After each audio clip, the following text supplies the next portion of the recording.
এটা কিন্তু আমার মাথায়, আমি কিন্তু যাবই, বগুড়াতে যাব। আমি যাবো বগুড়াতে, আমার বাসা বগুড়াতে, টিকিট এখনো পাই নাই। আমি এমনি বসেছিলাম, পরে আসছে, আমি এটা বলছি যে ভাড়া তো জানি না। পরে ওটা আসছে, পরে ওনাদের বলছি যে আমি ভাড়াটা বলছিলাম, আমি তো কাউন্টারে না, ওনা ছিল না, আমি বসে আছি। আপনি না জেনে 1300 চেয়েছেন, জি জি না জেনে জি। এই 5000 টাকা ফাইন করেন এটাকে। উল্টাপাল্টা লোক আপনি কাউন্টারে বসায় রাখবেন।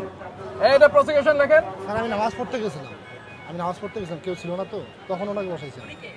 জি বুঝলাম। আমি তো অভিযোগ পেয়েই আসছি এখানে। না, উনি বলতেছে যে যে বসে আছে ওর নামাজ পড়তে গেছে, বাইরের একজন যে বসে সে বলে দিল আর হয়ে গেল। এটা কেমন না? বাইরের একজনকে বসায় রেখে যেতে পারবে না সে বললো আর এটা নির্ধারণ হয়ে গেল। এটা কেমন? আসলে বিষয়টা কেমন লাগতেছে? ভালো লাগছে না তো? না, এটা ভালো লাগছে না বিষয়টা। করার নাই। আমি যাবো বগুড়াতে, আমার বাসা বগুড়াতে, টিকিট এখনো পাই নাই। হ্যাঁ, এটা কিন্তু আমার মাথায়, আমি কিন্তু যাবই, বগুড়াতে যাব। জরিমানা হবে, একজন বাইরের একজন বলবে এটা জরিমানা হবে, এটা তো কেমন হয়ে যায় না? না না, আমি কেমন কি? আমি দেশের জনগণ, আমি সাধারণ জনগণ।